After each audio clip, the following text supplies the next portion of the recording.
আসসালামু আলাইকুম তোমাদের সবাইকে।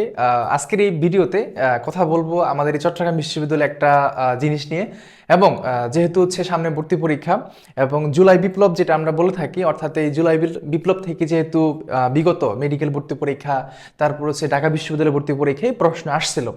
তো ওই জায়গা থেকে আজকে আমরা একটা তথ্য দিব তোমাদেরকে, যেটা কিনা হচ্ছে আমাদের চট্টগ্রাম বিশ্ববিদ্যালয় কেন্দ্রিক। এবং এই চট্টগ্রাম বিশ্ববিদ্যালয়ে যেহেতু ভর্তি পরীক্ষাটা তোমরা দিতে যাচ্ছ, এখান থেকে এই সমসাময়িক বিষয়ের উপর ভিত্তি করে, রিসেন্ট জিকে থেকে ভিত্তি করে বলা যায় যে এখান থেকে একটা প্রশ্ন তোমাদেরকে দিতে পারে। যেহেতু এখন সামনে ভর্তি পরীক্ষা, তো কাজেই আমরা এই তথ্যটা আমি দিচ্ছি, যেন এই তথ্যটা যদি পরীক্ষায় আসে দিয়েও দিতে পারে। কারণ হচ্ছে আমাদের চট্টগ্রাম বিশ্ববিদ্যালয় কেন্দ্রিক এটা হয়েছে, যেহেতু জুলাই বিপ্লব থেকে বিভিন্ন বিশ্ববিদ্যালয়ে বা যে দুইটা পরীক্ষা হয়েছে, যেমন ধরো হচ্ছে ঢাকা বিশ্ববিদ্যালয় এবং হচ্ছে মেডিকেল ভর্তি পরীক্ষা, সেখানে প্রশ্নটা ছিল। তো এখান থেকে আমরা একটা প্রশ্ন শিখব। তো প্রথমেই আমি বলতে যাচ্ছি, সেটা হচ্ছে আমাদের এই চট্টগ্রাম বিশ্ববিদ্যালয় থেকে দুইজন শিক্ষার্থী তারা হচ্ছে শহীদ হয়েছেন। তো তাদের সম্পর্কে এই তথ্যটা জানবো এবং তারা কোন বিভাগের ছিল, শাসন কত ছিল এবং তার বাসা কোথায়, একটু আমরা একটু তথ্যটা জানবো। এটা আমাদের জানা উচিত, কারণ হচ্ছে আমাদের সামনে ভর্তি পরীক্ষা, পাশাপাশি ভাবে যেহেতু একটা বিপ্লব হয়েছে, ওই দিক থেকে আমাদের এই বিষয়টা জানা উচিত। তো প্রথমেই আমরা যাকে নিয়ে কথা বলবো, সেটা হচ্ছে আমাদের শহীদ তরুয়া। তো তাকে নিয়ে একটু কথা বলি। সে হচ্ছে 23 জুলাই, অর্থাৎ 23 জুলাই 2024 সালের 23 জুলাই, হ্যাঁ, 2024 সালের 23 জুলাই মঙ্গলবার সে হচ্ছে মৃত্যুবরণ করে।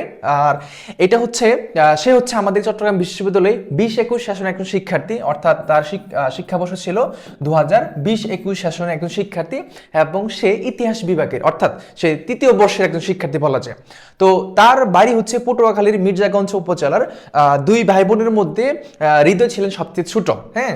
আর হৃদয়ের বাবা রতনচন্দ্র তোরা পেশায় কাঠমিস্ত্রি ছিল, টিউশন করে নিজের লেখাপড়া খরচ যোগাতেন এই হৃদয়। তো তার সম্পর্কে তথ্যটা আমরা জানলাম, কারণ হচ্ছে যেহেতু এটা হচ্ছে আমাদের সিইউ কেন্দ্রিক, আমাদের চট্টগ্রাম বিশ্ববিদ্যালয়ে এটা হয়েছে এবং সেই হচ্ছে আমাদের চট্টগ্রাম বিশ্ববিদ্যালয়ের একজন শিক্ষার্থী, ওই জায়গা থেকে আমাদের তথ্যটা অবশ্যই জানতে হয়, কারণ হচ্ছে দিয়ে দিতেও পারে এই তথ্যটা, হ্যাঁ।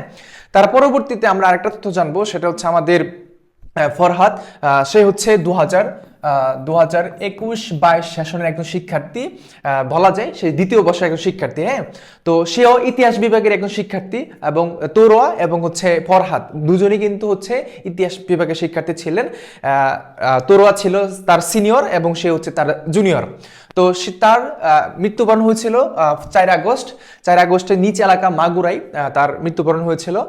ফরহাদ দ্বিতীয় বর্ষের একজন শিক্ষার্থী। ফরহাদ হোসেন শ্রীপুর উপজেলার রায়নগর গ্রামের গোলাম মুস্তফার সাহেবের একজন ছেলে। তো চট্টগ্রাম বিশ্ববিদ্যালয়ে ইতিহাস বিভাগের দ্বিতীয় বর্ষের শিক্ষার্থী ছিলেন। পরিবারের 4 ভাই বোনের মধ্যে সবার ছোট ছিলেন তিনি। অর্থাৎ এই ছোট্ট একটা ভিডিওর মাধ্যমে আমরা জুলাই বিপ্লব থেকে আমরা তথ্যটা জানলাম, পাশাপাশি ভাবে যেহেতু ভর্তি পরীক্ষার সামনে এবং কি যেহেতু এইখান থেকে প্রশ্ন আসতেছে একটা সমসাময়িক তথ্য, এইটা আমাদের জানা উচিত। তাহলে এইখান থেকে যে ধরনের প্রশ্নটা তোমাদের এই ভর্তি পরীক্ষায় চলে আসতে পারে, যেমন বলা হয়ে থাকে যে চট্টগ্রাম বিশ্ববিদ্যালয়ে এমন কোন দুইজন নাম আছে এখানে যারা কিনা শহীদ হয়েছেন এই জুলাই বিপ্লবে। তো তাদের নামগুলা আমাদের জানা উচিত, পাশাপাশি ভাবে তারা কোন শাসনের বা কোন বিভাগের কোন বর্ষের শিক্ষার্থী সেটা আমাদের জানা উচিত, তার বাসাটা কোথায়। তো এই ছোট্ট ভিডিওতে একটা জুলাই বিপ্লব থেকে আমাদের চট্টগ্রাম বিশ্ববিদ্যালয় কেন্দ্রিক তথ্যটা আমি দিলাম। এছাড়া শুধু ভর্তি পরীক্ষা নয়, যে জিনিসটা আমরা এমনিও জানতে হবে, যেহেতু একটা জুলাই বিপ্লব হয়েছে, ওই জায়গা থেকেও আমাদের এই তথ্যটা জানতে হয়। পাশাপাশি ভাবে আমাদের ভর্তি পরীক্ষার সামনে ওই জায়গা থেকে আমাদের এটা জানা উচিত। সো এই ভিডিওটার মাধ্যমে তথ্যটা দিলাম। তোমাদের ভর্তি পরীক্ষায় যদি এখান থেকে প্রশ্ন হয়, তাহলে এইভাবে প্রশ্নগুলো আসবে, তার সম্পর্কে যে তথ্যটা দিছি এতটুকুই আশা করি যথেষ্ট। দেখা হচ্ছে পরবর্তী কোনো ভিডিওতে।